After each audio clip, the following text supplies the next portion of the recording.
All right, everyone. A couple things for you guys that have laptops, just And we were talking, you know, here they have like a donkey and they have all this stuff. And I You already said, touched that "I have microphone, so I guess we just did. we're not hungry." I said, So "Good, everyone we're can gonna hear get me? along just fine." And they shoot. What's the address?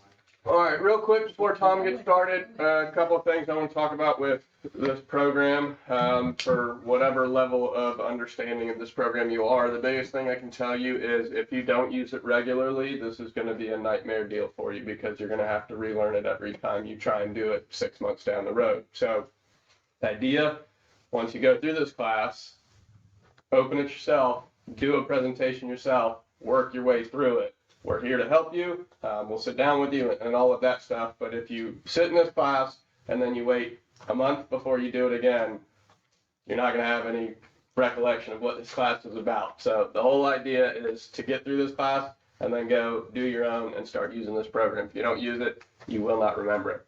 It's a very, very good tool. It has a lot of good stuff on it. So we really encourage you guys to transition again from Toolkit to this program.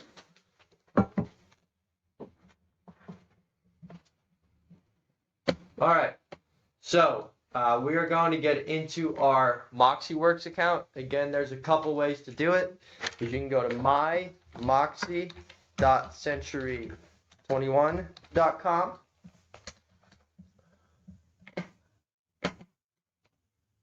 And then just give it a second or two to load, and it'll take you to your home page on MoxiWorks. Jim, don't worry about writing this one down. Yeah. Follow yours. And then from there, we would hit present because that's what we're going over today. Oh, where's present? That's on the top left there. So all, the three that we really use the most and impress, they'll all be up here every time you go to My Moxi. If you're more comfortable doing it this way, you can go to 21online.com.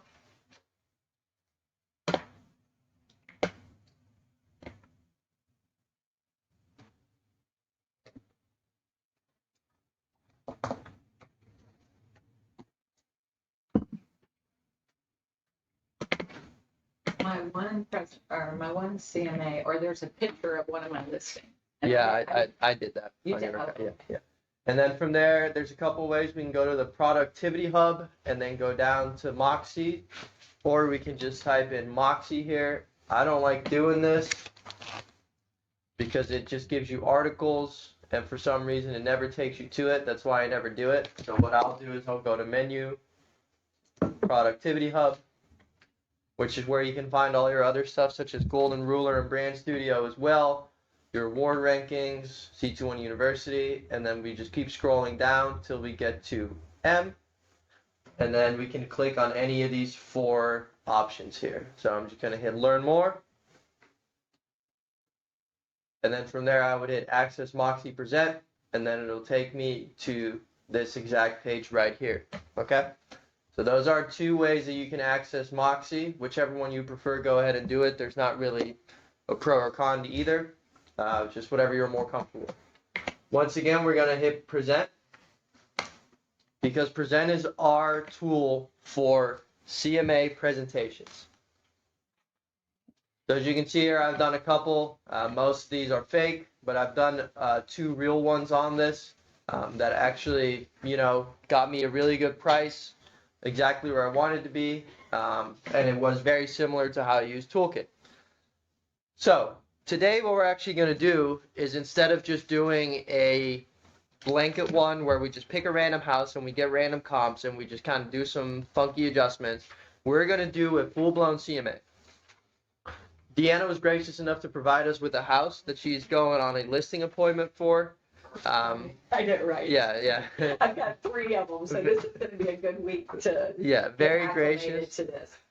And so we're going to actually do a full-blown CMA presentation for Deanna Hans over here. So what we'll do is, again, if you're in the present thing, we're going to hit create new because we're creating a new presentation. And let's actually pull up the property on the property appraiser real quick while we're here. What is the address for it? The address is, hold on, sorry about that.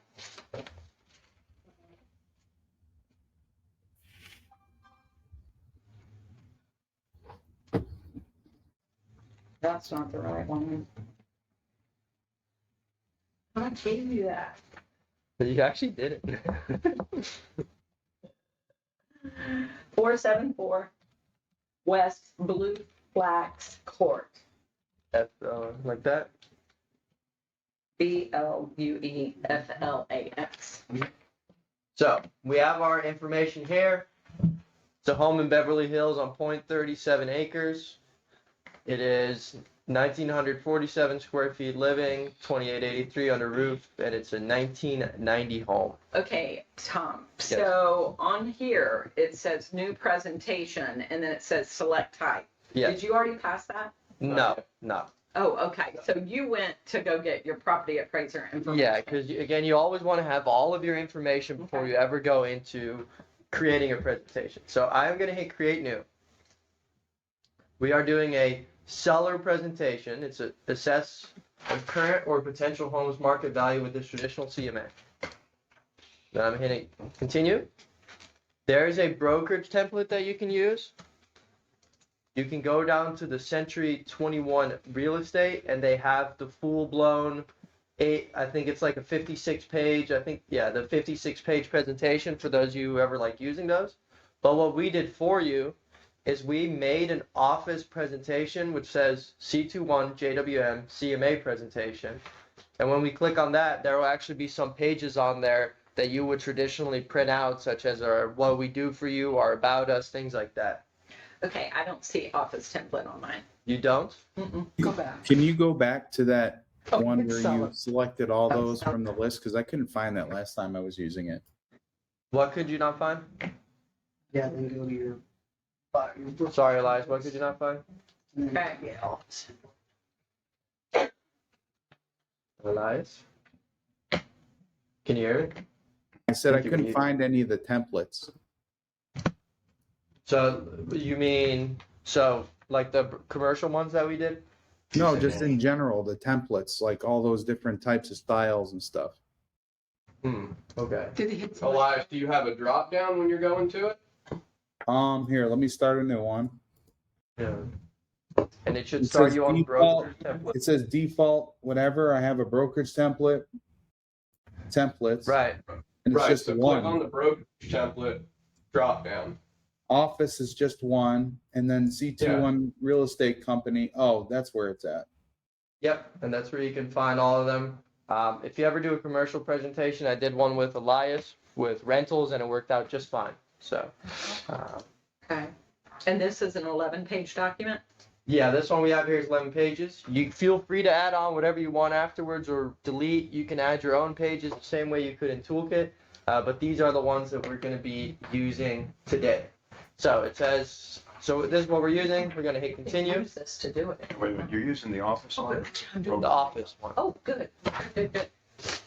So we're using the office one.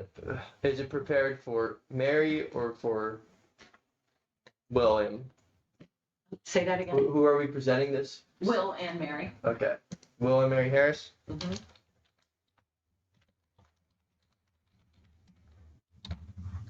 And if you have access to Stellar MLS, and for instance, you are in Marion County doing one, we can click here and we can switch that to Marion as long as we have your Stellar account added.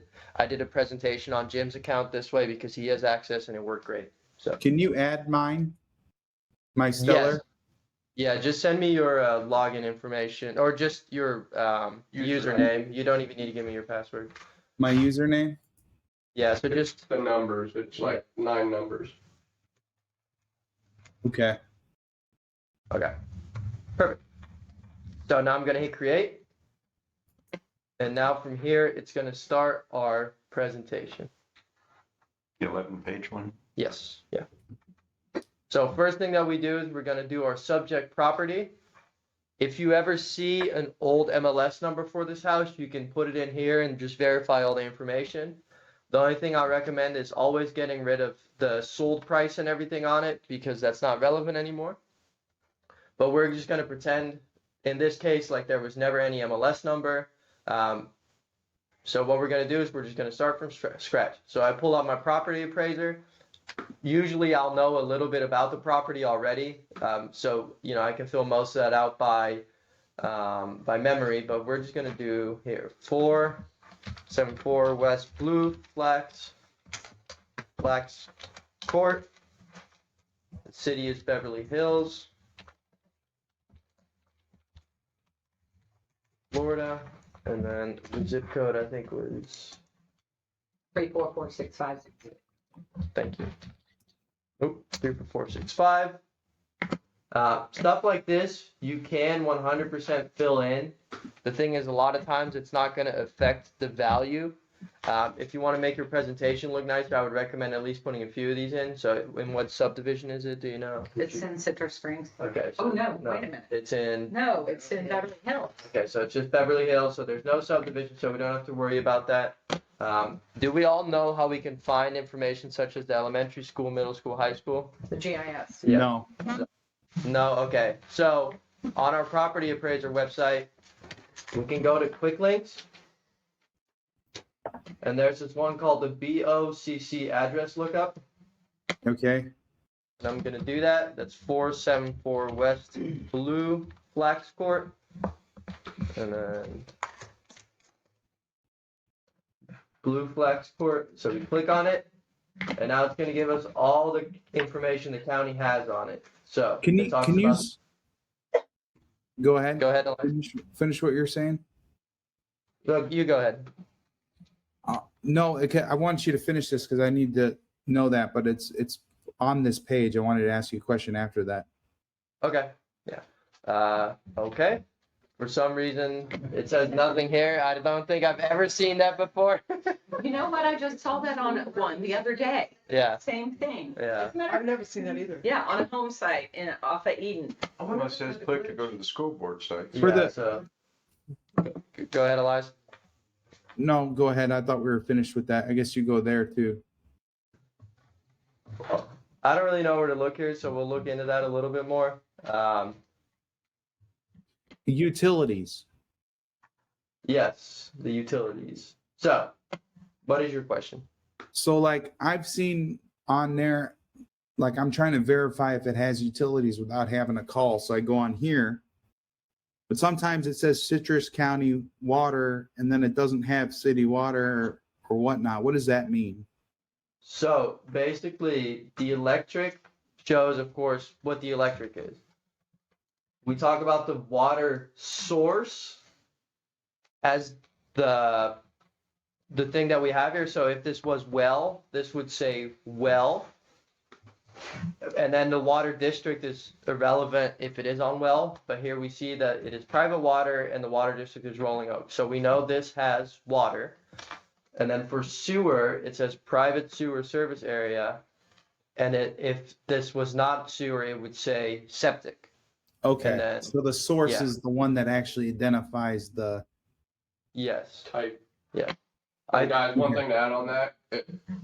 If you ever have something that's talking about public utilities, water and septic, please confirm with that body of municipality, because there's been plenty of times where this website says it has it and it does not. Exactly. And then you're false advertising something, and then it can lead to worse things down the road. And how do you verify it? You call whatever municipality. I mean, if it says Inverness Water District, you call the city of Inverness. If it says Citrus County Utilities, you call Citrus County Utilities. If it says Rolling Oaks Water District, you call the HOA at Rolling Oaks and find out, does this actually have, on the flip side too, things like Citrus Springs and whatnot, they have public water access, but they still have to pay a meter fee to get it hooked up, lines to be ran, so on and so forth. Jim, you did that in Lockfurnace, and I don't know what that costs, but it's not cheap either. So again, you want to make sure you understand that in its entirety. If you just say yes, a regular buyer thinks, cool, boom, pipe's already there, all I gotta do is hook right up to it. And that's the image that you're creating by just saying yes. If you say yes, and then in the additional remarks, you say, meter fee still required, installation of meter, pipe still need to, explain what the scenario is, you're gonna have a lot less trouble and a lot less problems down the road. This is so unreliable that I agree. it's almost a wasted step. You should Right. just call. Correct. I mean, you pretty much, if you have any inclination or thought that it is on any kind of public Utilities, please call. You could ask the seller to. But you know, many times the sellers are Vacant like the land. children Right. of, they have no idea. Or on vacant land, they've never done anything with it, it's still vacant, so they're gonna give you the, I don't know, idea either. Can you say like it's in the area? Or No. you shouldn't even I- mention it, I because it's a wouldn't- I don't see liability the either benefit- way. Yeah, I don't see the benefit of saying it's in the area, because if they can't get it, they can't hook up to it, there's not really a reason for it. Okay. So again, you know, you may fill this out if you wish. It's not something that is going to affect the value, of course, especially since this one is not specifically in a subdivision. But just remember, you know, when they see that drop down of all the information of all the properties, there will be blanks in those areas. Again, you know, no one really looks at these information pieces anyway, but in case they do, just know that that will be blank. So this is a single family home. It is a 3-bed. And again, hopefully you know the house that you're doing a CMA on well enough to do that. 3-bed, 2-bath. The square footage on this home is, as we can see from the property appraiser, is 2883. Now, is that under air? No, You're gonna see. Okay, gotcha. living Yeah. area. Yep. And then our living is 1947.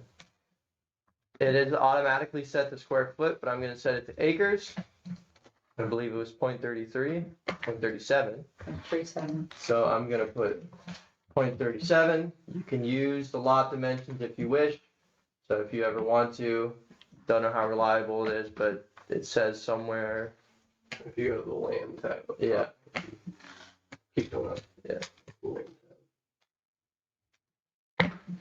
So you can see that it is 125 feet by 125 feet. So, Those are halfway decent when you have regular shapes. Obviously, when you have irregular shapes, it's not gonna be very useful to anybody. and then our year built is 1990. We can put in the tax amounts if we want. Which again, you can always find that in either the summaries, or I think there's one that says tax, maybe not, but right here it says land history and the tax amount, so it's 2022, and our estimated tax are 2407.82, which is quite the jump.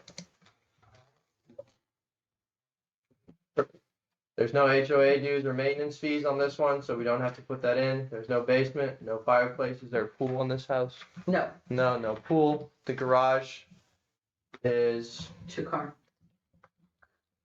attached to. Instead of putting this, I always like to, when we adjust, always remember that you go by the square Square footage, because, you know, there's a 2-car garage that barely fits 2 cars, and there's a 2-car garage that's comfortable, that also has space for workbenches and stuff, and of course those are more valuable. Our parking is going to be in our driveway. Again, we don't have to worry. The kitchen, is there anything of note? Do you know? Have you The house has been all updated updated? from So when they bought it. okay, so do you know like what kind of, you know, countertops they have? Granite. Like granite. So, and this is just information that you can use then when we're adjusting, so we can look at when the roof was put on. So they did a re-roof in 2016, so that's a 2016 shingle. So I like to put here 2016 shingle. Heat and AC is always going to be the heat pump and central air. If it's ever not, make sure that you note that and adjust for that. It's not So, water. Sorry, go ahead. Tom, on the heating and air, I always have trouble with identifying that. Is there a place we can look for that? Well, Either, well, permit, Yeah, or you ask can- your folks. You can pull the permit, or if you're physically identifying, one thing that I'm working on is getting a HVAC expert in here to explain the difference between heat pump, central electric, all of that stuff to you guys, just so you have that knowledge. But as far as the source to find that information, you can look if there's a permit for it, Elias. If there's not a permit, then again, visually inspect and or ask your customer. Yeah, sometimes they don't know.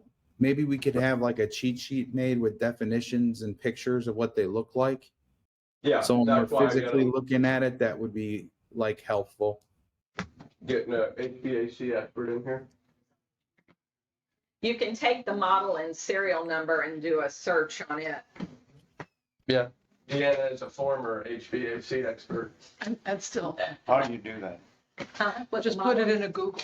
Yeah. Yeah, Google it? put the model and serial number in there, because those are like, those serial numbers are tricky as to what the year is of them.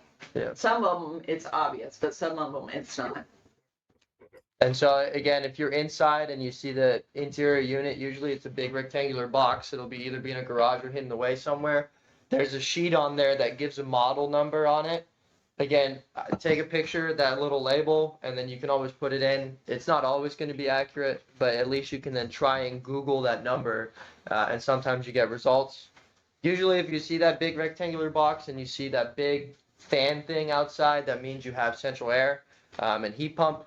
So that's just kind of the way to think about it. I think most houses here are heat pump and central air. If you ever see something like what Jim has in his office, like one of those little thing, or like Mini splits? like a little mini split, that usually means they probably don't have AC. If they have a couple, they don't have central air. So that's just some things to look out Be for. careful, because like in my house, that's to boost that room. Correct. It's central. Yeah. If you see the house littered with those things.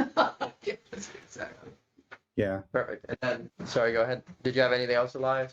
No, I just wanted to clarify a few of those items because I run into that sometimes. I don't know much about air conditioning, HVAC. Right. Understandable. Oh yeah. So the HVAC, what is that? So, like we could probably talk to this guy who's doing AC and send him a picture of the unit.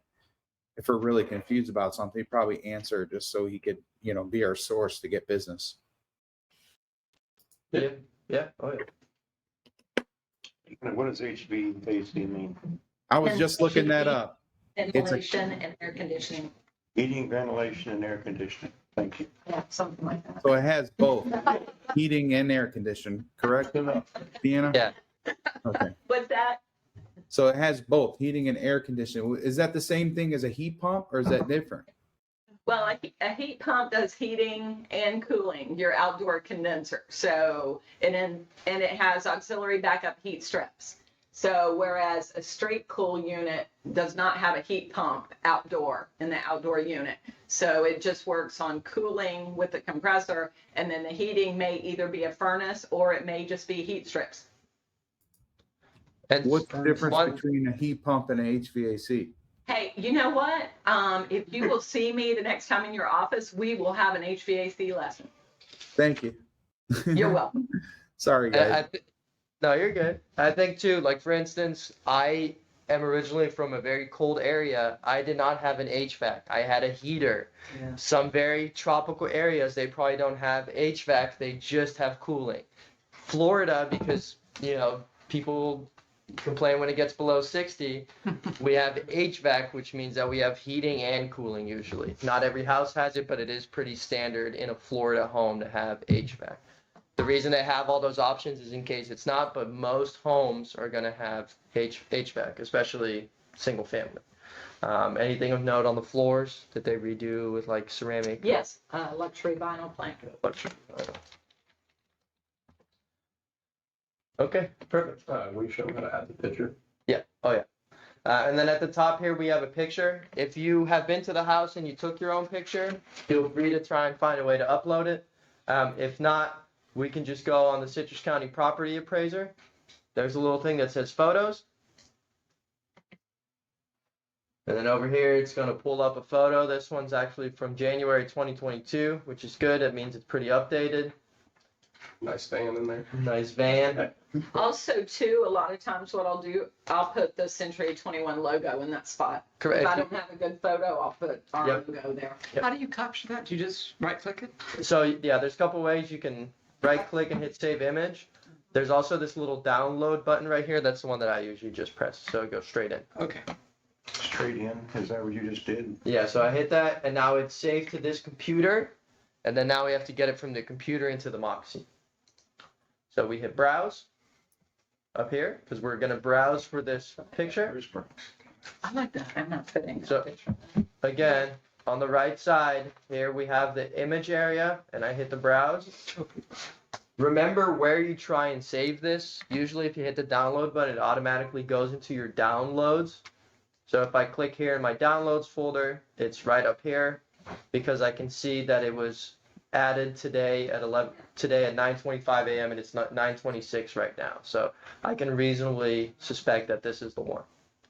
I click open on it, and then now in a few seconds, this picture will be here. Again, I don't know if I would use this picture if you have the opportunity to get your own, because this is pretty atrocious. You know, the picture's sideways and bent with a van in the middle of it. That's what I do, Tom. Yeah. I put the Century 21 photo there. Okay. Yeah. Just because if they've done updates and stuff, I don't want an old picture in Correct. there. Yeah. Can you show us how to put it into the default image so we can use the logo as the default image? Yes. So I don't know if it's saved on this computer, but if you have a logo saved anywhere on your computer, instead of uploading this image, you could just hit the browse button and then click the logo. Yeah. If you ever have any difficulty finding the logo, there's a couple ways to get one. Is you can simply ask us and we will send it to you. Or to make it easier, and you can have them every single time, we have this thing called Brand Studio over here. And this is where we can find all of our marketing tools, especially if you're trying to get on social media. And then, so we're up here, we have everything, and then it says My Logos on the right side. We click on that. Let me give it a second to load. And then now, all of our logos are going to pop up over here. So we have a commercial one, we have a farm and ranch, we have a fine home and estates, you know, and then here's just our standard one. I always try to look for, you know, whichever one you want to use. If you have a document that has, you know, regular words on it, I use the left aligned one. But since for this one, we're putting it in the center, I'm going to put the one that says center, just because, as you can see here, the J is lined up to the C, and here the J is lined up to the center. It also matters, guys, too, what you put, like which presentation you pick. You want to pick the right logo that you upload, correct? Or is that just for everyone that you have to upload? It just uploads for everything. Because like that yellow one, the Rainer or whatever it's called, I use that one. But if you use a different logo that's not a dark logo and you use the yellow logo, it won't really show up on there. Yeah. So again, just to show you guys one more time, I click on this one that says residential center gray.png. I click on it, and then I hit the download button up here. Very similar to how I got that picture from the property appraiser. And then instead, you know, we would go through the same process here. We would hit browse, and then we would hit this residential center, and then we'll hit open. For the purpose of this presentation, I am going to keep this picture up, and we're just going to pretend it's a nice picture. And then we'll go from there. Again, try to leave this empty always. Especially if this wasn't your listing before, these remarks are going to say what the listing said for the other agent. We don't really want that on there. So always try to make sure this bottom stuff's completely empty. Now we get to the fun part, is now we're going to search for listings. Now, one thing that it does is it automatically creates these filters, and then it tries to create sort of like an area nearby where you can look at different ones. The first thing I always do is up here, it says sort by distance. I'm going to sort that by status because I just want sold. So see how now it says active, pending, sold. So what it does is right now, everything on this map that was done in this area is showing up here. I can do several things. I can click on this one, and I will get more information on it. So I see 293 West Road. Where did you go to get like the solds? What did you click on? I hit sort, and then I hit by status. Oh, okay. Yes. I thought you went to search. Correct. So we were at the subject property. We got done with that. Mhm. So Tom, now, I forgot. I didn't see how you uploaded the logo. but so let me just show you guys one more time. If you don't have Adobe, it might be a problem. I had a problem with it. Adobe. It wouldn't upload because I don't have Adobe on mine. You do not need Adobe. Well, I don't want to derail it. Yeah. But, So again, you would hit browse, and then you would hit residential center. So like wherever you save that logo. So for instance, I have a folder in my computer that says logos. See, it I just have shows ring. It doesn't show anything. It's a bunch of R's on the screen. Oh, is it? Has it been doing that this whole time? Yeah, Oh, that would have been nice to know. Let I was me wondering what go- that was. I'm sorry. Now the whole screen's ours. You look at ours, you'll see what he's saying. Yeah, I'm just gonna restart the share. No, just do share screen one, and that way, no matter what you do, Okay. you minimize, it doesn't keep you, because that's what happens if you minimize it. Okay. Oh, now I understand. Thank you. Sorry. I don't understand what he You don't have to worry about what we just did, Jim. Yeah. It was just a Ring Central thing, but not anything to do with So the. again, sorry about that. How long has that been with all the R's? Just a second? Okay. In a few minutes, please. Okay. All right. Well, anyway, so we were here. We filled in all this information. I said we want to make sure that this is always empty. And then over here, for our image area, all the way on the right side, you hit upload new image. And then again, wherever you have that logo saved on your computer, you can upload it here now. So if I click Central. residential center, and then I hit open, then now in a second this will update and it will say Century 21 JW Morton Real Estate Inc. And real quick, just because this is something good to know, what Judy did is she downloaded the .eps file. So if, real quick, Tom, hop back over to the brand studio if you still got it open. Pay attention to, again, Tom said you want the PNG, so that's what he's pointing at. But if you look, there is also .eps and .pdf. Those are different formats of these things. EPS is what people use to make like banners, wraps on cars. They're massive files. You guys probably won't ever use it. Why it didn't let you, because you don't have an .eps reader. Is that whatever you just said, what we would say to like sign that if you want to get it back with? Well, you can ask him, but most of these sign companies for like this size sign don't use .eps files either. Again, you have to have a special program to read .eps. That's why Judy's came up and said, you don't have Adobe Acrobat. So you always want to pay attention to what those last three letters are. I don't know what PNG stands for, but basically it's a picture image. PDF is basically like your paper format that you can print out on a piece of paper like that. So we want to save the PDF. No, the PNG. Oh, When we you're want to using pictures, always use the PNG. Got it. Wayne, how do we upload the actual logo to the spots where the logo is on the presentation? We're doing that. That's what we're doing right now. The logos in the bottom of the presentation should already be there, if that's what you're asking. We were Yeah, showing but that. How if I want to change that logo? There are standard logos that are associated with each presentation. So Yeah, so if you want the commercial to be on there, you pick the commercial presentation. If you want residential, you need to make sure But you're picking the it's residential. not on there. I'm thinking, are we allowed to make our own template inside of Moxi, or does it have to be?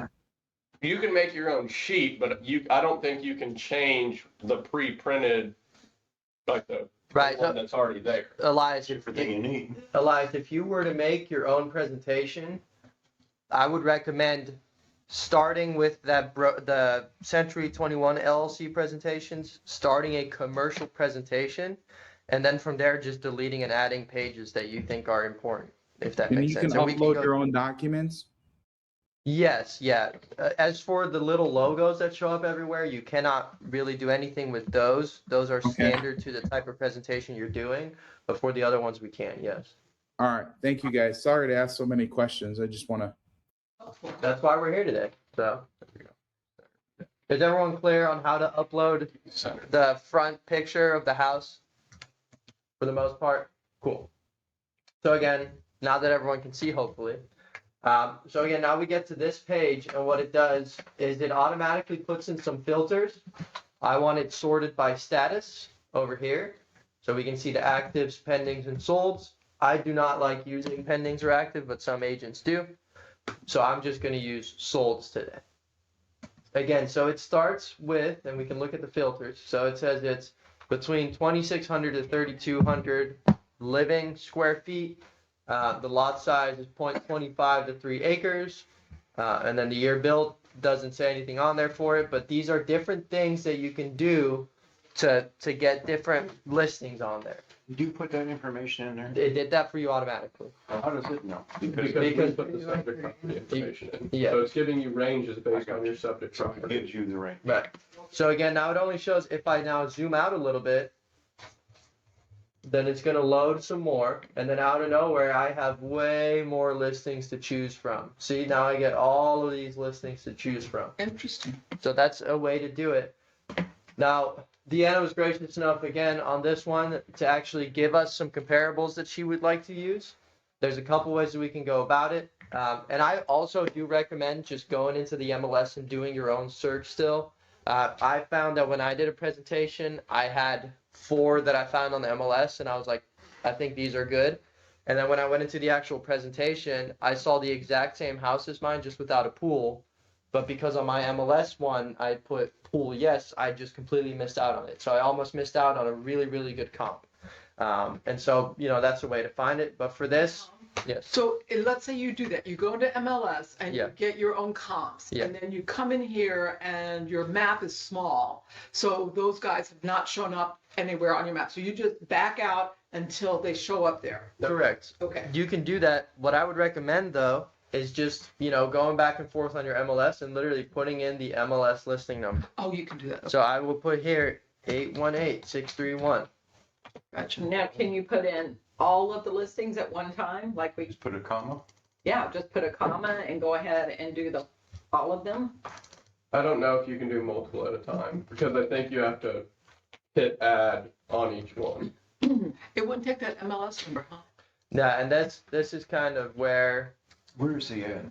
the issue arises. Is there very rarely there will be a situation where the property doesn't show up, and so You could search by address instead of MLS there to add it as well. So if the MLS number's not work, I did that the other day. I had that happen and I searched it by the address and it came up. correct. But I am here on the address and it's still not popping up. So that's been like the one issue where I'm like, dang, like why? Type in this MLS number. Okay. You switch it over to MLS number. OM 645 508.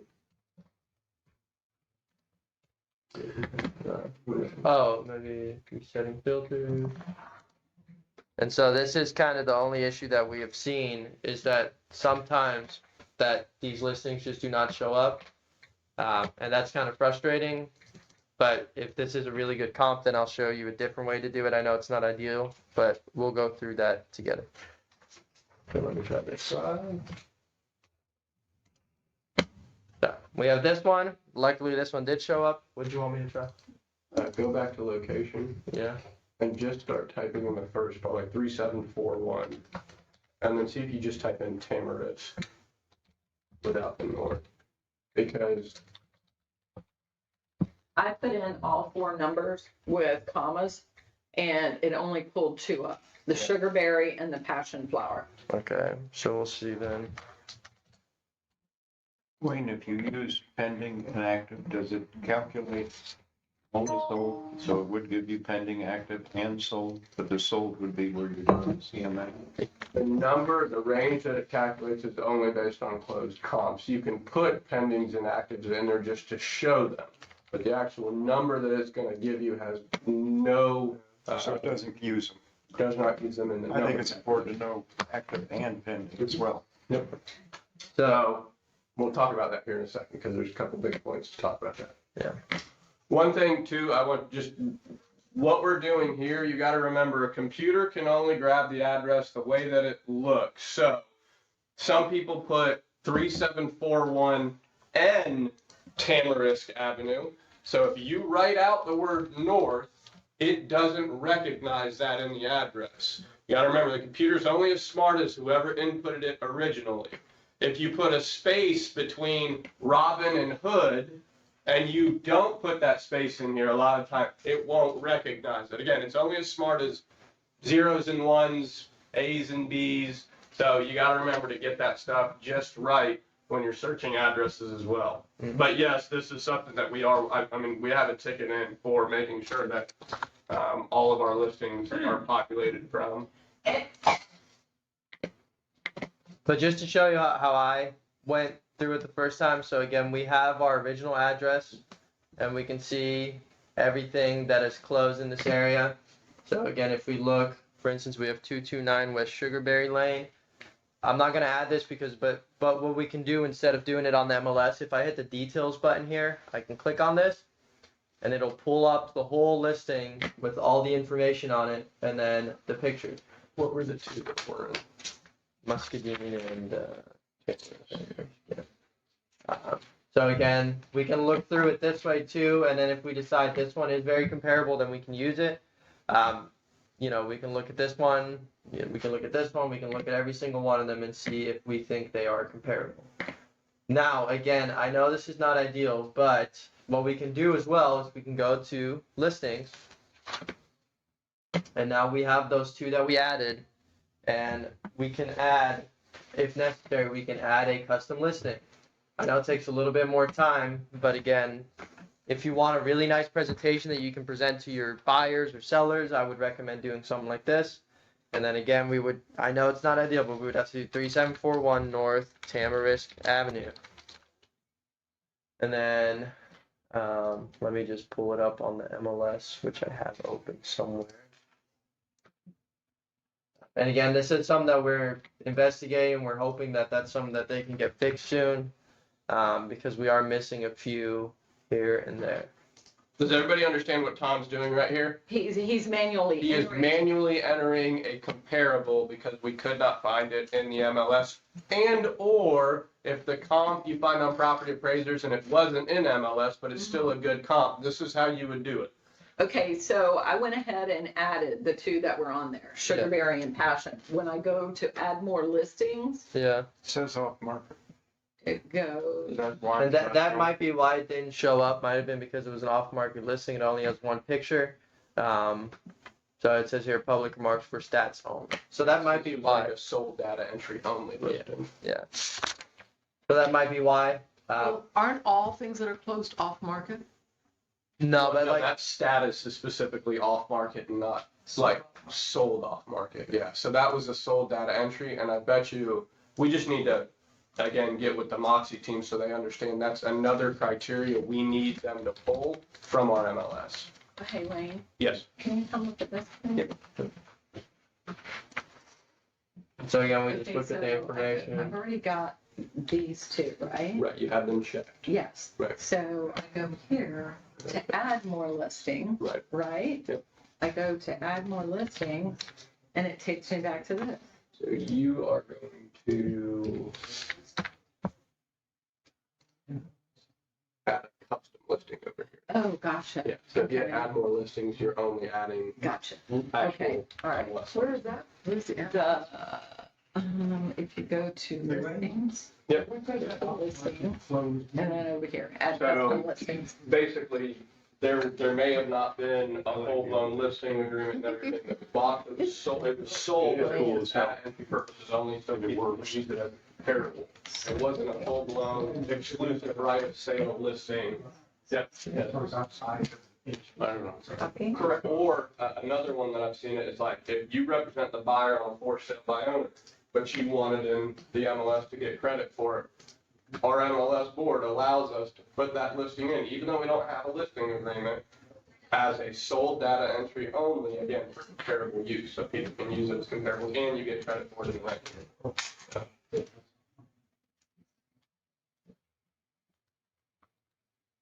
So you're rating them by hand. Correct. If Yeah. it doesn't show, I mean, it's a workaround, it takes a little bit more time, but you have the ability to put it in still, just like Toolkit did as well. Tom, just to back up for a minute, when you're doing the search, I see the filters, does it give you the ability to filter by how long ago it closed? Well, let me look at that together with you. That's, Yes. Which Taylor is the same thing, sold data entry, Well, this, I don't know about the other one yet. or this one was, but we don't know about that one yet. Yeah, okay, so. I went to filters. You may actually want to do it where he changed the status from active sold. I think you may be able to see if there's a sold. Sorry, so if you go back into your filters here, Uh-huh. it has our standard ones. And then it says active or sold last 6 months on the left side over Gotcha. here. That's You good. can change that to sold last 3 months or last 30 days. Okay, beautiful. Thank you. And if you want just sold, like, and you don't want to even see the actives, you literally just unclick actives right here. Yeah. And then if you hit apply, then all the actives will be gone. It's only as good as you put the actual data into it. Correct, but with a few exceptions, because unfortunately, from time to time it misses out on a few. Which again, that's something that we're working on. We're to the point where I'm even working on trying to see if I can get on like the MLS board, so that we can see if we can change how much input we have, and Thank see if we can get this Moxi to work better. Can you Because- edit the ones that are already populated, like add to them? Let me see. Should be able to in the.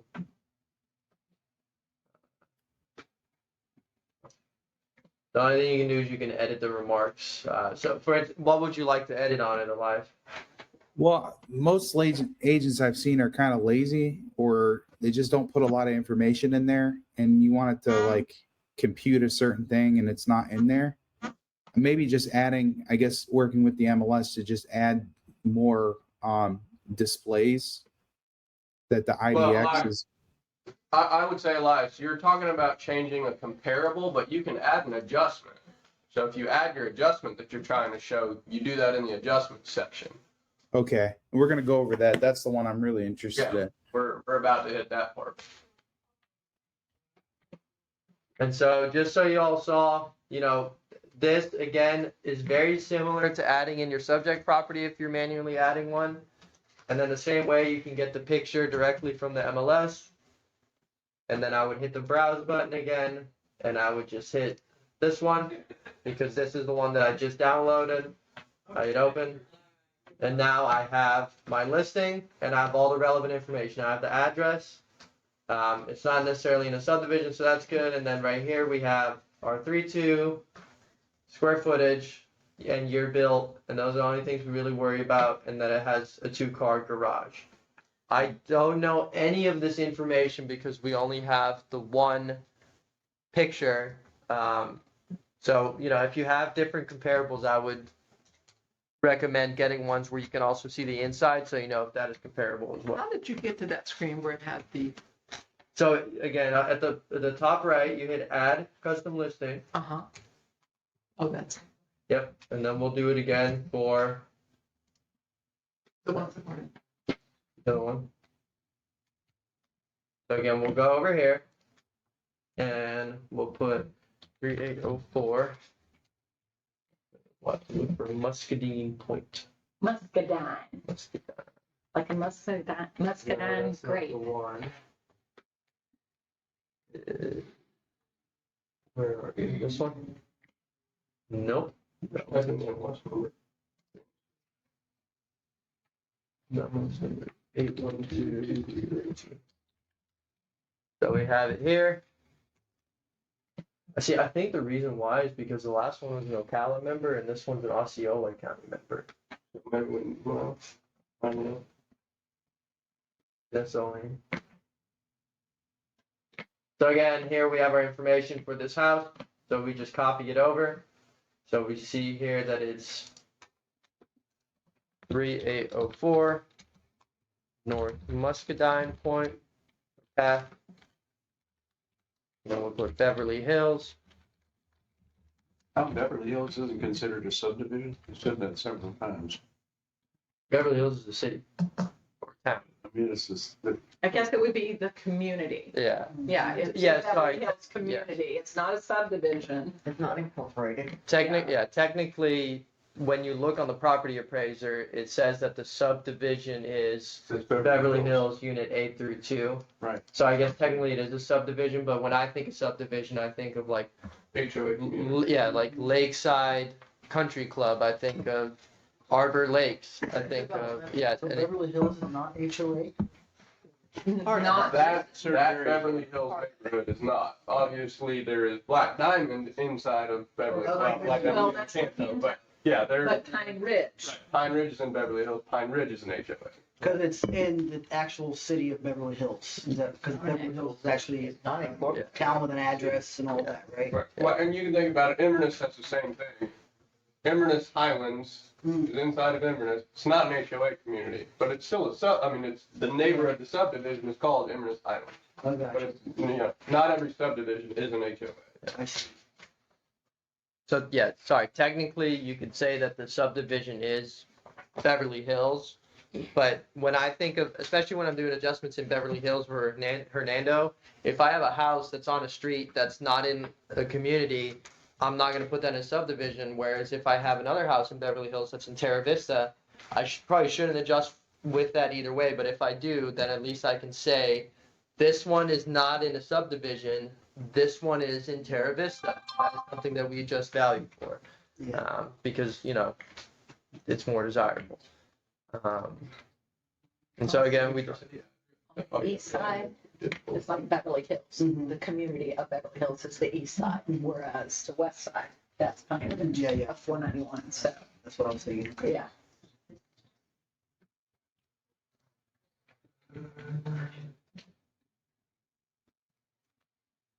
One thing I wish they would put in MLS is the roof age, the HVAC age, all the things that we're always, Right. Well, and another good tool, guys, that everybody seems to skip over is pulling up the seller's disclosure if it's an attachment, because again, a lot of times it asks, well, I mean, it asks the question, I don't know if it always gets filled out, but age of roof, right? So you're getting it directly from the seller and everything as well. So I always try and make sure you glance over a seller's disclosure before you go out on a showing, because it may have some information that's very pertinent to that showing that can change the whole outcourse of a deal or a potential contract.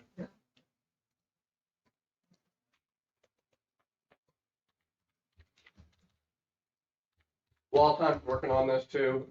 We talked a little bit about square footages. I know you guys have asked a lot about, this room was converted and it's got an AC unit in it. What do I put in MLS? MLS gives us the ability to say where that square footage came from. So you can do public record, but you can also do owner. So again, if the seller's saying, hey, it's 3,000 living square foot and property appraiser says 2,500, we can advertise it as 3,000 and say that came from the owner. Now, when you have a discrepancy like that, I always recommend in the agent remark saying square footage provided by seller or owner, buyer to verify all measurements themselves. So again, we understand there's a discrepancy. Our MLS is letting us say this is what the owner is telling us it is. On the flip side, an appraiser typically uses the property record card. So they're going to use whatever public record says. So you may have an appraisal issue because they're going to appraise it as a 2,500 square foot house and not a 3,000 square foot house. However, when you have a seller, their taxes are cheaper when it says 2,500 instead of $3,000. So there's all these different nuances that you're going to get hit with. But keep that in mind when you're advertising. Get them all?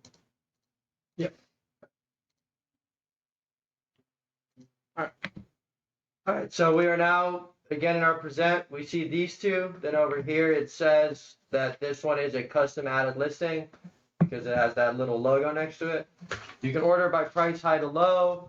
You can order by sold date, list date, lot size, distance. You can do a custom sort order where if you click on that, you can change the order around. So if you want this one to be number one, you can look at them and you can put this one in number 1 or 2 or 3 or 4, and that's how you can edit all of those. So now, for anyone that again needs one of these, we have, and I think I put some on that table as well, is we have our general adjustment sheet. So this is again a great tool for you to always think, hey, if I ever forget what I need to do, let me just look at this sheet. I think for most of us who've done a good amount of CMAs, some of these things we don't really use the sheet for anymore, but it's always nice to have it handy, just in case you ever forget about any of these. So, Also, disclaimer, this sheet, guidelines. This is not law, this is not any of that. We have an art of appraising. This is just things to help you guys out. I have generic numbers, a full bathroom being 7,500. That all depends on what the bathroom is like. If that shower has a rain shower and 16 shower heads, dual entry zones, glass and tile and all that stuff, 7,500 is probably not cutting it.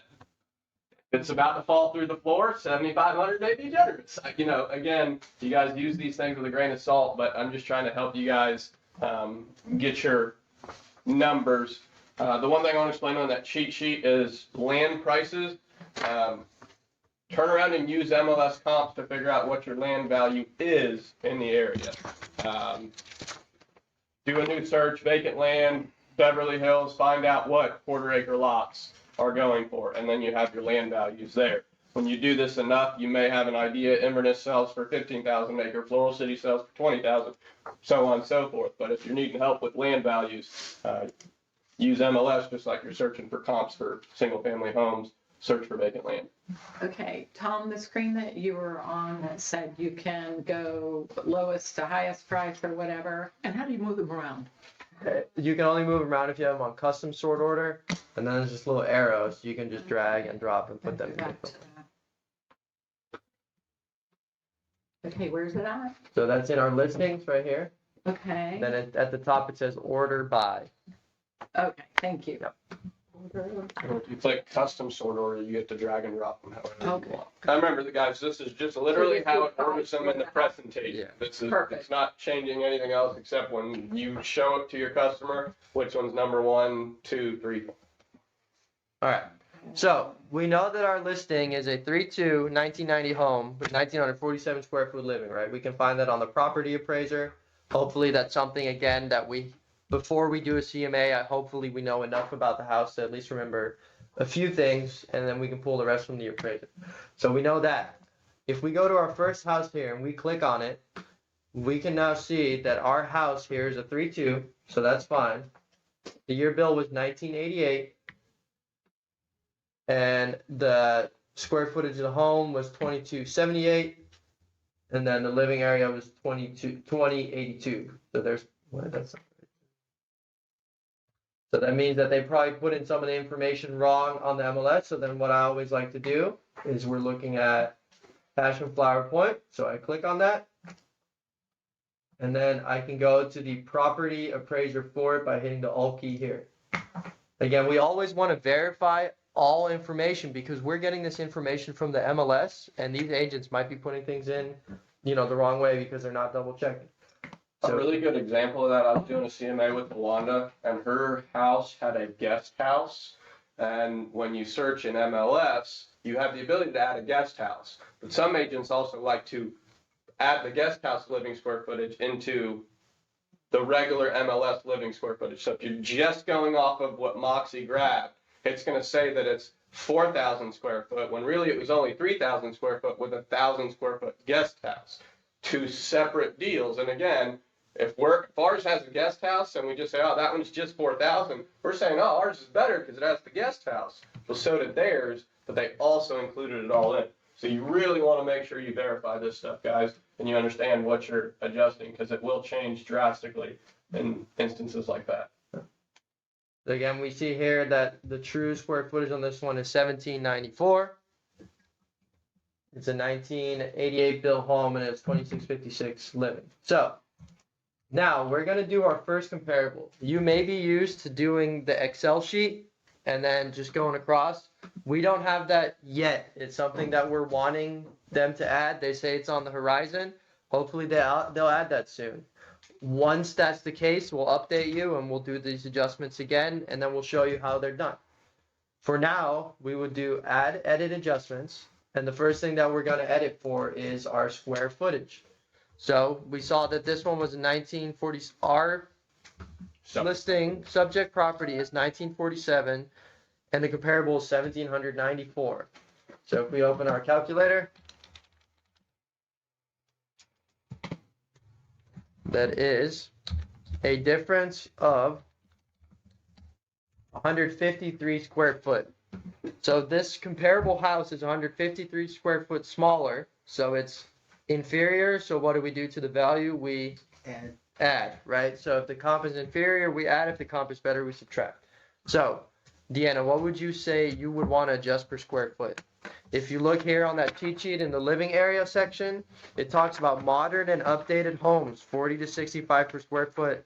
Large grand homes, high ceilings, high quality roller, 40 to 60. Large grand home, 50, blah, blah, blah. So it keeps going and going. Well, theirs has been updated, so I would go on the more higher side. Okay. Have vaulted ceilings. I don't know. Have you I haven't been there yet. Okay. I'd go there, that's good. So this brings up a great point that I want to make to everybody. We're partially going in blind by doing this, and again, nothing against Deanna, but we are going in blind doing this. So I don't know how many times I've had agents do this, create a presentation, and they walk into the house and they go, and guess what? It's a whole lot better or a whole lot worse than what your paper says. Are you going to hand that paper, that document to that seller now when you walk in and it changes drastically? Probably not. Right? Because either you're going to tell them a crazy high price that you can't get or a crazy low price and they're going to kick you out of the door. Well, Wayne, So- no, we promote the two-step Yeah, process. and that's what I'm You talking go about. Look at it. You go look at the house, print out that property record card, jot down everything. If a seller keeps talking about the amazing fountain that they spent $27,000 on and sit by every day, put the fountain in your presentation. It's very important to them, right? So, two-step process. We go look at it, then we do a CMA. Obviously, we're doing this to show you guys the program and whatnot, but you always want to go look at a house first. I know time is very important to people and all that stuff, and so my big thing, I've never had an issue, go look at it, and within 24 hours, I have that CMA back to somebody. Again, you don't want to go look at it and say, I'll get it to you in 2 weeks. And then another realtor is going to be there for sure. But my time frame is 24 hours after I go look at a house. The CMA is going to be done.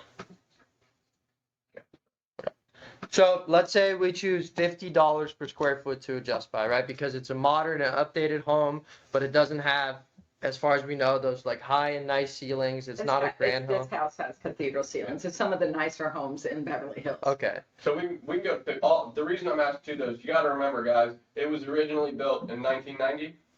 Mhm. So there are still 1990 components of this house, right? A slab, concrete block. If the exterior is still the stucco from there are still things that are 1990. So we can't say that it's 2020, 2021, 2022 built home. So yeah, $50, huh? So then again, the difference is 153 square foot. Then we times it by our adjustment per square foot because we said that we want to do 55 because we saw the modern and updated homes between 40 and 65. And that is a difference of 8,415. So here again, we put square footage. And then here we're going to put what the number was, which was 8,415. Again, this comp is inferior, so we add, so we don't have to put a negative there. And now we hit add. Another thing that we can adjust for is the lot size. So it's 0.27 acres, and ours is 0.37 acres. So that's a 0.1 acre difference. So then again, we would want to find the value of land in Beverly Hills. We're going to do just do an arbitrary number of $12,000. Okay. Just try and keep this moving. We're already over 10. Okay. So we're We're gonna. picking a random number, everybody. Yeah. I'm not saying that a quarter acre is worth $12,000 in Beverly Hills. So scratch that from your brain. We're just using that as the number to Right. get through this. So again, we say 12,000 times 0.1. So we would adjust for about $1,200 on that. So we would do land, and this one is smaller because it's only 0.27 acres, and so we would add $1,200 for that. Now, while you have that pop-up screen, how can you see what the, He was looking right here okay, because the screen was about here. okay. So he kept just checking right here. So now, sorry, we're actually going to go into the house and we're going to look at it just to make sure that the house is, somewhat similar. In terms of, the year build, if you say that yours is completely updated, you've seen the house and you know it's nicer, we would probably adjust a little bit for the year built section because we're going to use an effective age. So let's say Deanna's house we feel is a 2010 home, and this house we feel is maybe a 2000 home.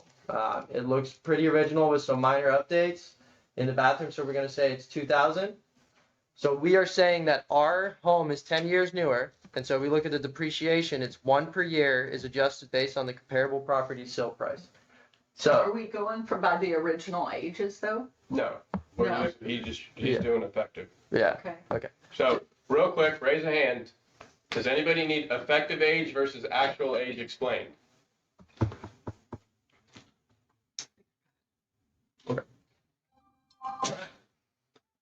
so we see here that the sold price is 270,000.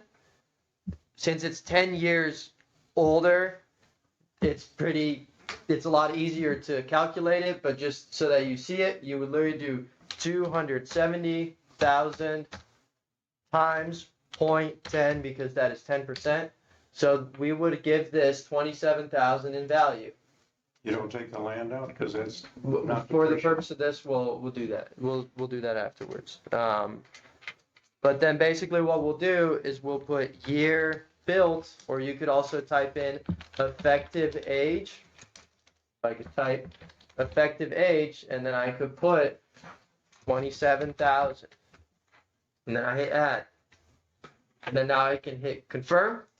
And now I can see that the original sold price was 270,000, but our adjusted price is $306,000 or $306,000.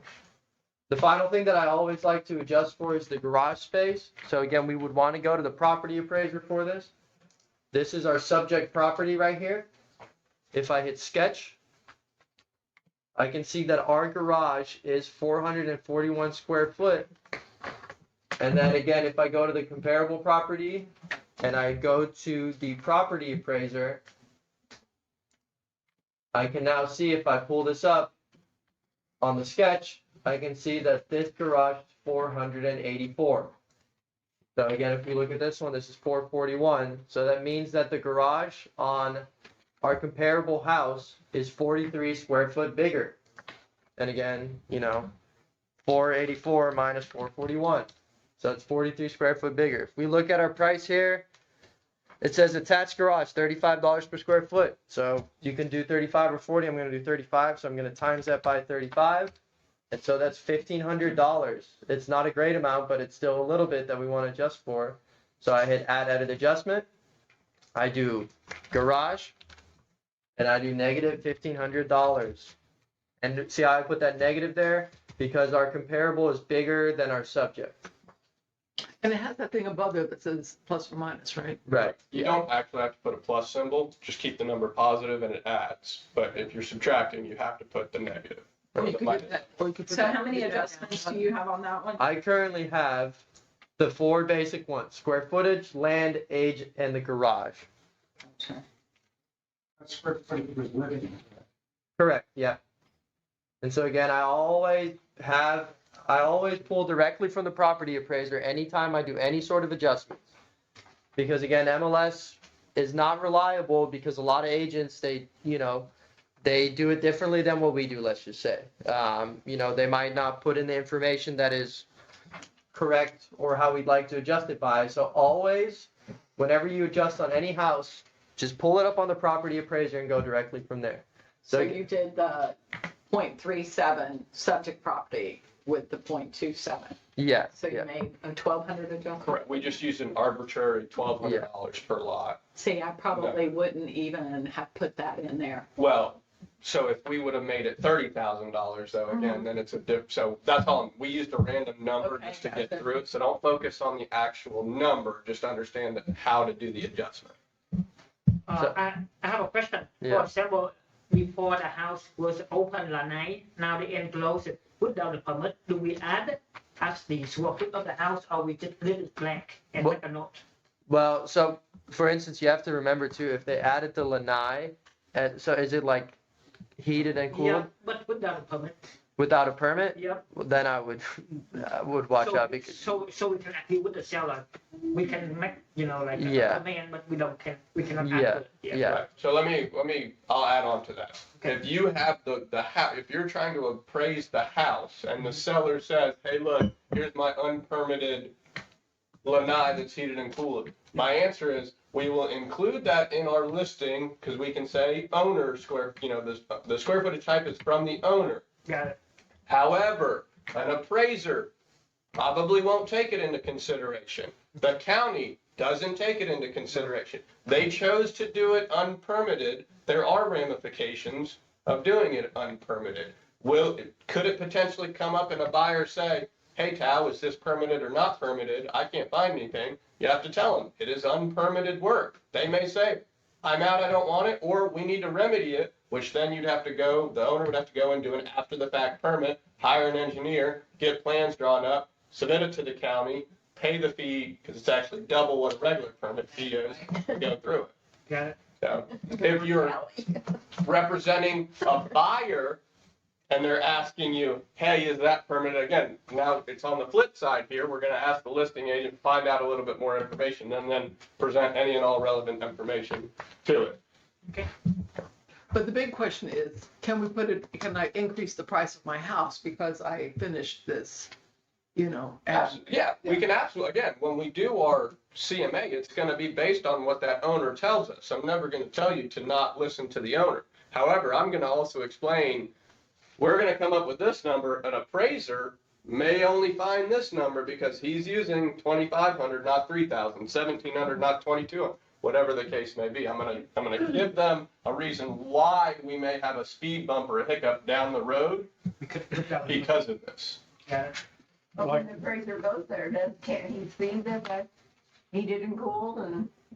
I've very rarely ever had an appraiser be like, I'm going to say that that's heated and cooled because I'm looking at it. They're going to go off of public record information. Very rarely I've ever May I had an say something appraiser. about that, because it's really important. That's a good way to get sued. If it's public information and gives one, and we sit there listening to a buyer or a seller, and they say they put 2,000 more square foot there, I don't think that's good enough reason to do that. We'll talk about that later. Yeah. If it's not Yeah, permitted, be it careful, isn't real. We are listening. That's a good way to get sued and lose. So you guys be careful about that. I want to know about it. If it's 2,000 square feet, they put 5,000 square foot enclosing a porch and it's not permitted, they need to fix that before we could call it 2,500 square foot. But we'll talk about that. Or we can say 2,500 square foot, but we make a comment 2,500 square foot, another one. And I'd rather say 2,000 square foot is county tax rolls, and the seller says there's another 500 square foot, but it isn't permitted. So we'll handle that hiatus. But I want to be on the side of caution rather than holding it out to whatever a seller thinks. Can we add that one on the seller disclosure? Yeah. On the seller disclosure, that's much. I would absolutely require it to be added on the seller's code, because again, anything that materially affects value, you have to disclose. Yeah. They're going to be suing us because we have errors and omissions. Yeah. So you folks be careful about, I would much prefer you start with what the county says, and then if there is another reason to add another 500 square foot, we can state it, but I still am very, very cautious about that. We're supposed to be the experts. And you can see here too, like sometimes this will say owner, especially if you're representing a buyer, like verify that why it's different from public record and if it's completely permitted. So if that ever says owner or anything, make sure that you, especially then, make sure that you check it. Judy had a situation with land size about this. Public record told us it was, what was it, 14 acres or 19. 19 acres? Well, gentleman got a survey done after he bought it, and guess what the survey says? It's only 14 acres or something like that, right? Now, this is on the water, you've got navigable waterways, you got Wetlands. riparian rights, wetland, all of this stuff comes into play. However, we followed the only thing that we knew, which is public record. The seller purchased it with the idea that it was 19 acres. He never had a survey done to say anything otherwise. So again, this is something we're working through. it's not a great scenario, but at that point, it was unavoidable. Judy didn't have any other information to go on, so we had to use public records. But again, it's something that can come up. So you always want to obviously recommend a buyer does a survey before they close. Very important. You never want to say, don't worry about it. You don't have to get it. Never use those words. Always recommend getting a survey done. We've had wells not be located on the subject property, it'd be on a neighbor property, and now we have to figure out, well, what are we doing with a shared well agreement, so on and so forth. So you always want to make sure you get surveys done. That is your legal and binding document. I mean, let me say one other thing about that. I had 25 acres on the water, and the county arbitrarily did exactly what you're saying. They said it was 5 acres. Right. Yeah. So there was the difference. So that was actually 8. I had deeded acres. Yeah. I still have deeded acres, but because it was part of the riparian, I only had 5 upland acres and the rest of it, 20 acres in the water. Yeah, so they basically, per the state, they took 20 of Jim's legally deeded acres because it was not upland, dry. Uplands versus wetlands. Right. So again, something else that can happen. Now, in his case, the property appraiser did update. He went from having 25 acres in the property appraiser to literally now it just saying 5. Like they went full bore on everything.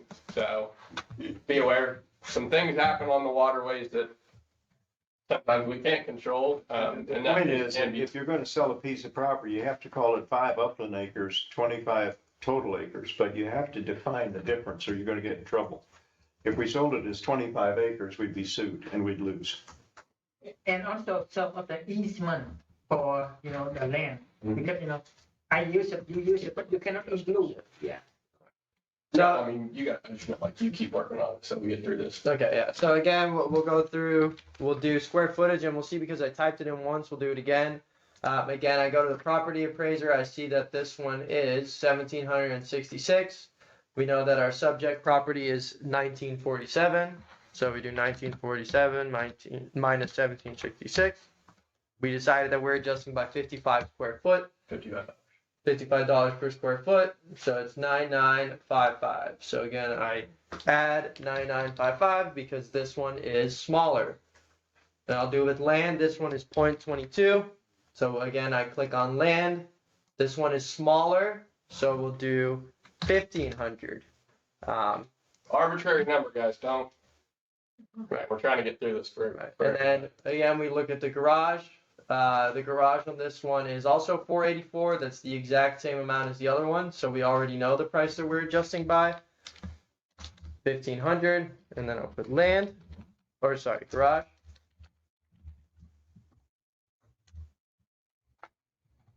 And then finally, I want to actually look at the house. You didn't hit that. Oh, okay. Didn't say that. Okay, so then. So again, this looks pretty original. Let's also just say that this is a 2000 home, just to make it simple, so that we can say it's 10 years. So that's 27,500 that we're gonna add to it. Oh, sorry. So I hit the add edit adjustments button up here, and again, I'll have to put in garage because I forgot to hit add. 1,500. This Wednesday's class, we will specifically work on adjustments. So again, don't focus on the numbers that Tom is typing in. We will do that this Wednesday. I just want you guys to understand, hit the add adjust button, type in what you're adjusting, and then put the price in.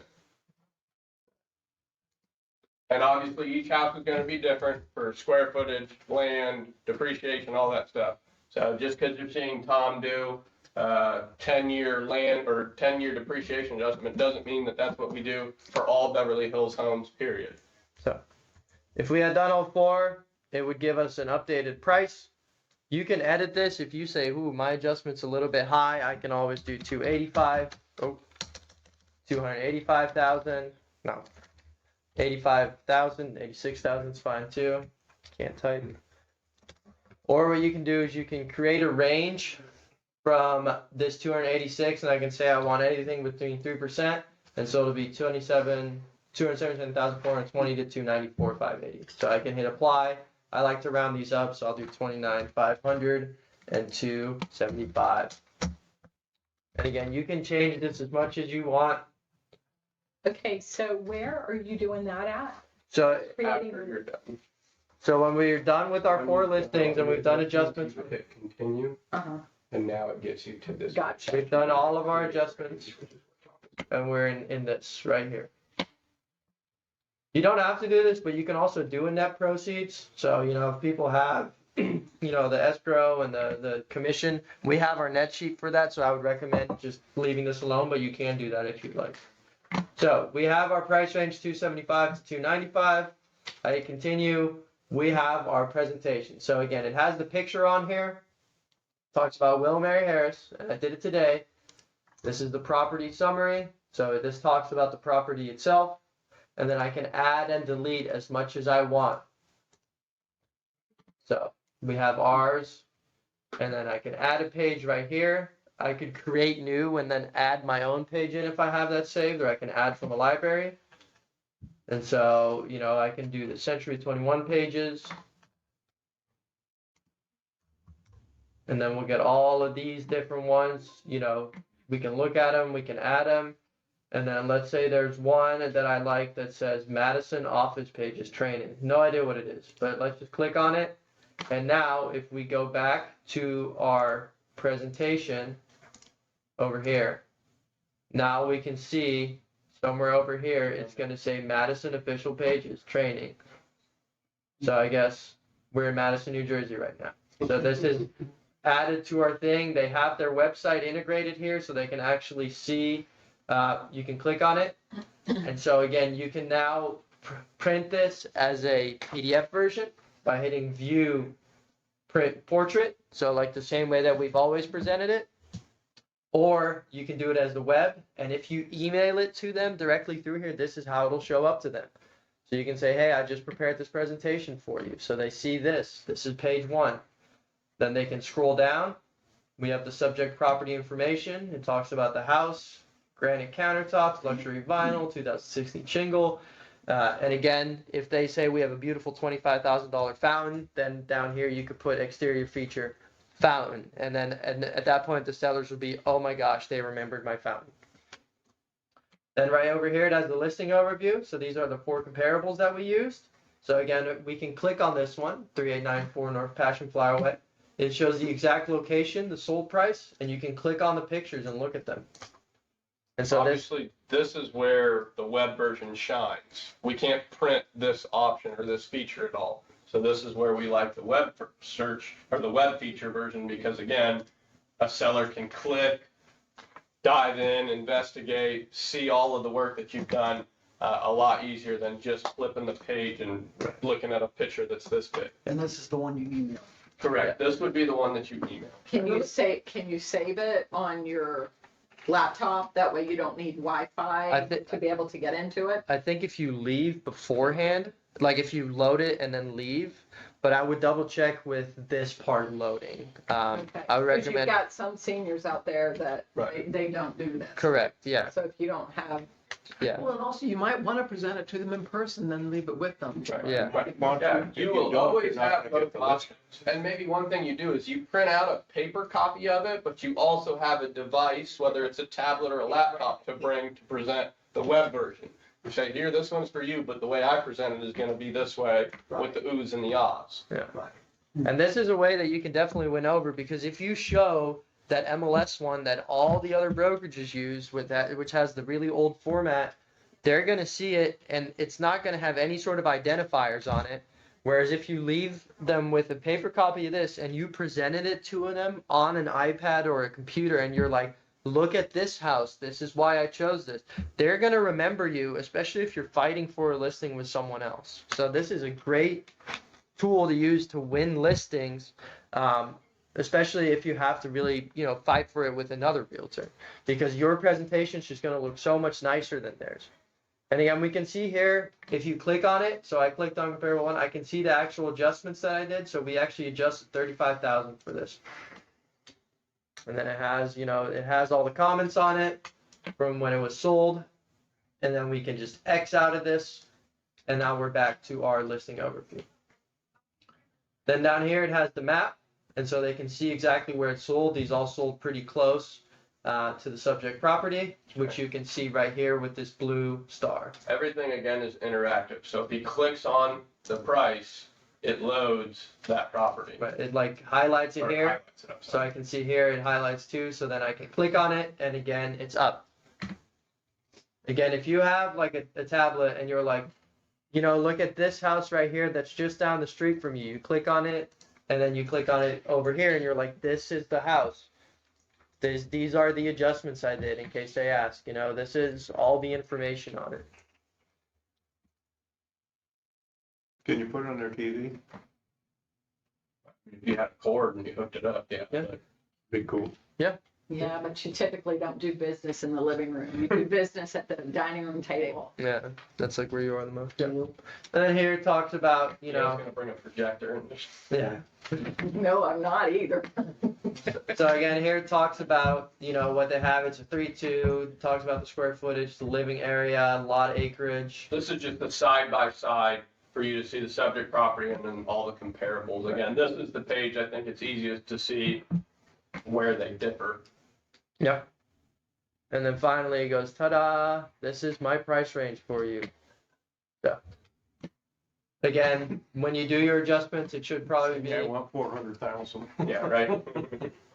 And so, yeah, this is the point where you go, this is the reasonable price. I think we should go with 275, and they say, let's do 350. So, yeah.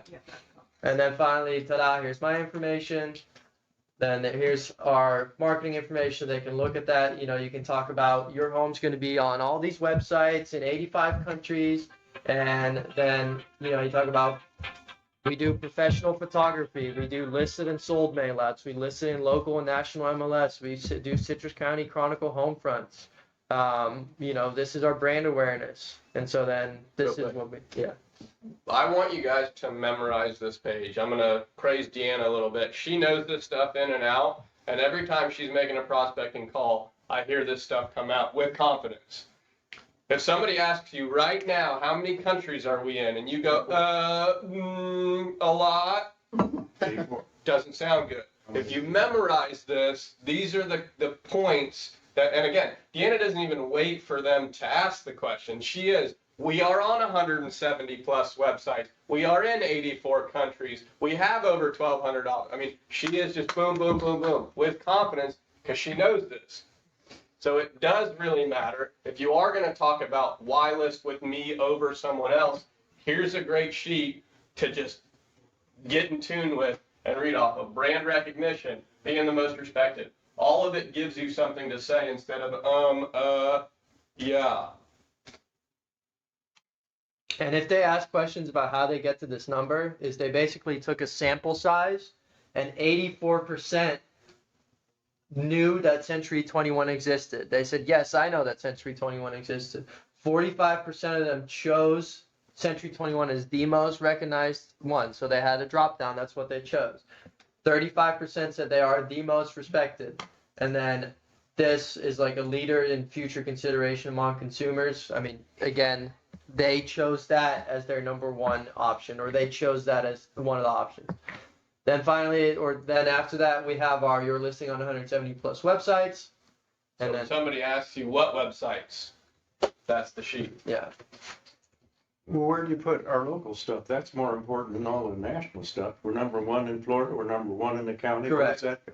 Well, then here, That gets added into all this as well. Or again, I send it out weekly. You can print it out and put it in. and then here, this is the one I added, so we're just going to disregard this. But that would be basically like the ranking report right there. Yeah. Instead of it saying Madison, New Jersey, we would have put ours ranking, Century 21, anything like that. Right. Then here it talks about why photos matter, so we can add that. And then finally, our thank you. Now, what you can do, for instance, is if I go back and I want to add a page, I have, and I need to update this, but I have a page right here that says Ranking Report 2021 Office. So I'm going to add that. So now if I do my presentation, it's going to say Ranking Report 2021 Office, and they're going to see this, and it's going to say Century 21 JW Morton Real Estate at the top. And I'm going to add this as to our standard presentation, so you always have it. But you know, so this is right here, it shows. I think I had another one that has the agent sheet on it. So if again we go to office pages, or if you have your own pages, it'll always be up here.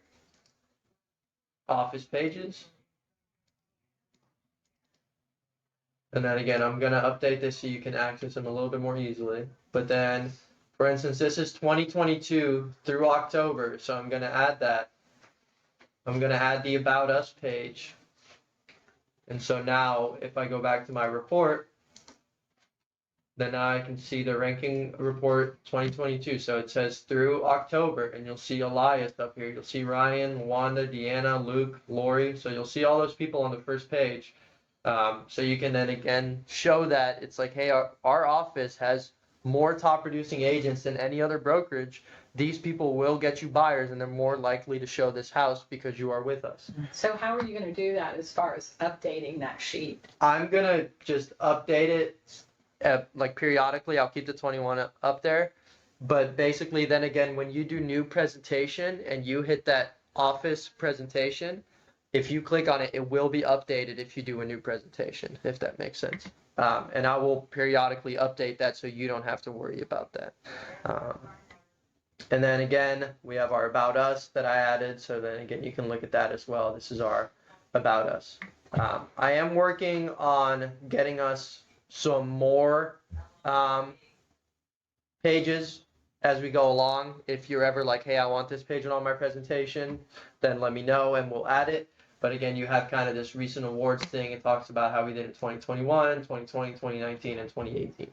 A lot of number ones. So Is there one that is about the agent, or do you add that? That's the agent. this is some that I made personally. So if you say, I want my recent awards to be on here, then we, Testimonials. or- yeah, then we can make you a page for that. For instance, for Luanda, if we can still find that, we made, let's see. So maybe sign it. See if this works. Actually, that is something that we need to add to our presentation regarding, you know, the testimonials, which listings you had, which buyers you had. So again, if I look at Luanda, oh right, there she is. We made this thing for her that's like an about me. And one of the pages on it literally talks about her accomplishments. So like we can make this for you, you know, that's not, you know, just come in and say, hey, we want this and we'll make that for you. Oh, hey, Luanda. But yeah, so we made this page for her, and I think I made an about her specifically that also has her awards. So again, we see our About Us. I made one of hers that says about me. Right. And I then, think for a lot of agents, testimonials are going to be more or easier to get, especially for new agents who will not yet, and I'll put myself on there, that may not have a whole list of awards yet. Right. They will have pretty quickly really good testimonials. yeah. And again, what you really could do is you could put it in a Word document and do it that way, or you could find a way to spruce it up real nice, or just come to me and we'll do it together kind of thing. And I think that's the thing that's like, we'll say it over and over. It's like, I am at your disposal, you know, from as, you know, every day. And so if you're ever like, hey, I need some help sprucing up this presentation, or I want a new page for my presentation, let's sit down and do it. You know, that's what I'm here for. I'm not here to sit at the desk and just hope for people to come see me every once in a while. So yeah. It's extremely helpful too, Tom. We Yeah, it's a appreciate great that. foundation. Real quick trivia question for everybody. Landowner owns 3 acres and there's a half-acre easement. How much land does he own? 3 acres. 3 acres. 3 acres. Who owns the easement? The landowner still owns remember, what is the definition of an easement? It's just where they have basically Right they away. have permission right away to use it. Correct. But the So landowner- depending on what if it's a utility easement, the utility company has legal access to go onto said property. The landowner technically still owns that quote unquote easement area. However, in legal writing, in that description, in that deed, it says right of way for utility easement of 50 feet by whatever feet, or whatever they get, less than the quarter acre of the quarter acre of section blah, blah, blah. They're gonna write it in there. The homeowner owns that easement. I have drainage easements on my property. I own the drainage easement, but I can't build on it. I can't do anything. So does that affect my value? If I've got 10 acres and 9 of them are drainage easements, I can only build on 1 acre. That is gonna for sure affect my value. So when I'm doing land adjustments, I can't just say, haha, I have 9 more acres, so I have so much more money than you, or so much more value than you. You have to look into these things as well. So the trivia question again is, yes, the owner actually owns 10 acres. However, this is what Jim said again, wetlands versus highlands and all that stuff. You can look at it as a blank and say, well, it's 40 acres. Well, 39 of them are wetlands. You have only 1 buildable. So that 39 acres is going to be worth X value, and that 1 acre is going to be worth Y value. They're not the same. Same thing again with the easement. And, you know, in a lot of cases, we're talking about small amounts, but you want to be careful when you're getting into these bigger tracts of land. There may be larger and larger easements that do materially affect value, especially when you're doing those comps. So again, it's just another place that you want to search. Does everybody know where to see easements on the property appraiser's map? I don't think so. I'm going to pull that up real quick. Wayne, there can be a conservation easement which drastically affects the value of land. Absolutely. And also what you can do with said land. Right. Which could, I mean, guys, there can be a conservation easement on a water line, and you cannot put a dock on that property because it's a conservation easement. Lockfordness. Do what? Lockfordness has a conservation. Correct. Yeah, that's the one that I'm pulling the example from. And that one even goes deeper because technically they said it's not actually even waterfront, which. So which one do you want me to pull? But just pull up the map, pull up an address and then pull up the map. Well, like any? Yeah, just do like do 3086. Lockfordness, LOCHVERNESS. And then click it. Map. So everybody knows how to get to the map section of the property. If you click the little layers tab up here, one of the options is easements. So if you check that, now you see that all is drainage easement.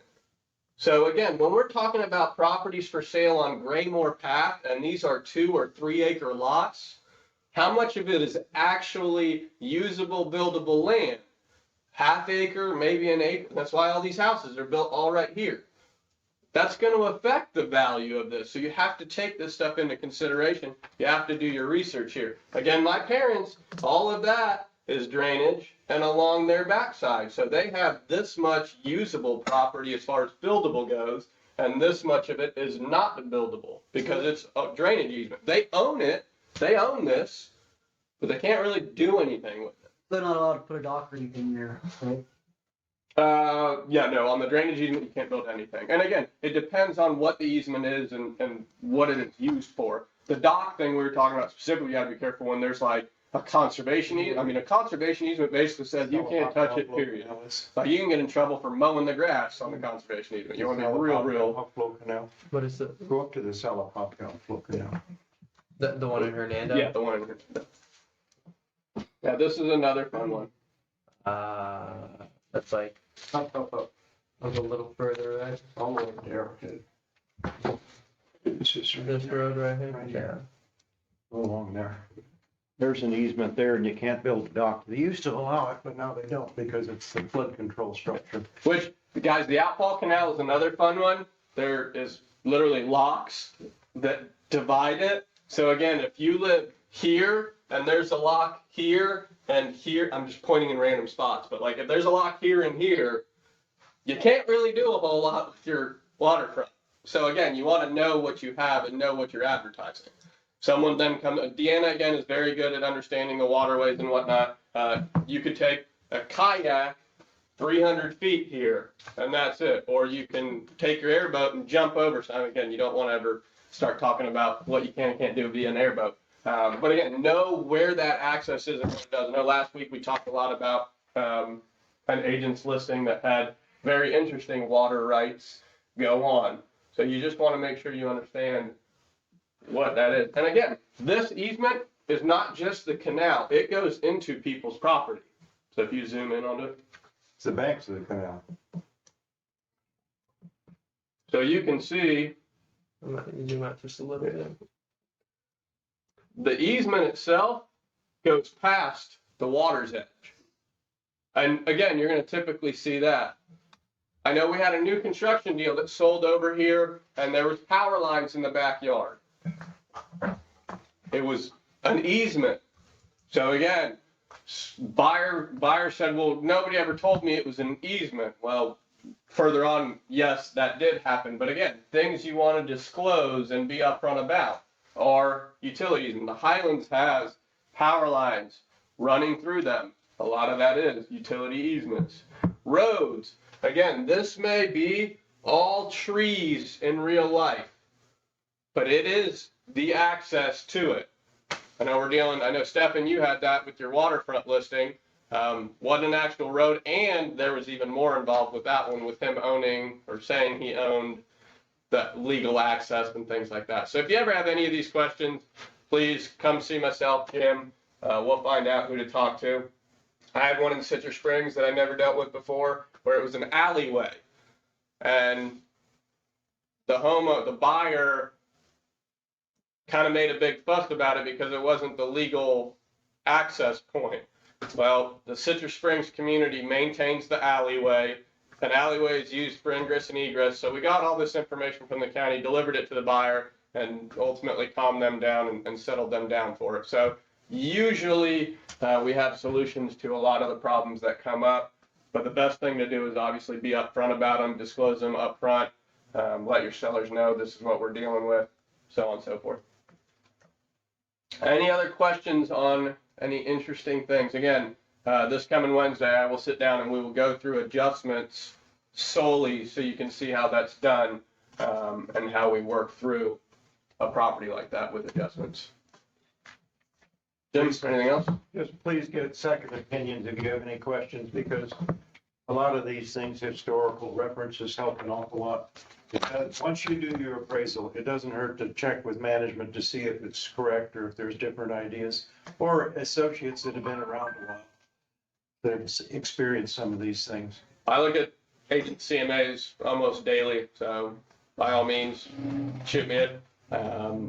Give me the address and whatnot, and I'll try and help you find some comps too if you're struggling with that.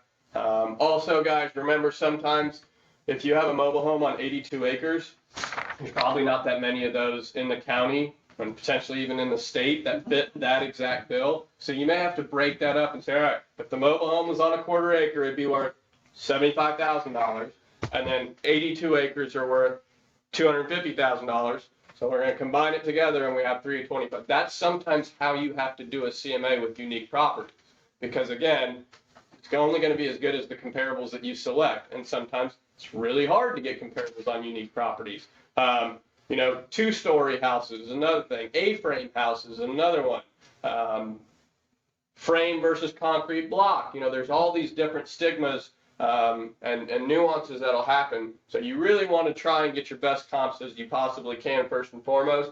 If you're struggling, come see us. We'll help you with that. And again, the more adjustments that you do, the more art instead of science it becomes. The better the comps you have, the kind of easier it is, the more science it is. All right. Thank you, guys. Thank you. Thank you. Okay, hey, Lane, I've got a question. Yep. Okay, so on this particular home here, Tom kind of flew by me, but anyway. How to work. It says 1794. However,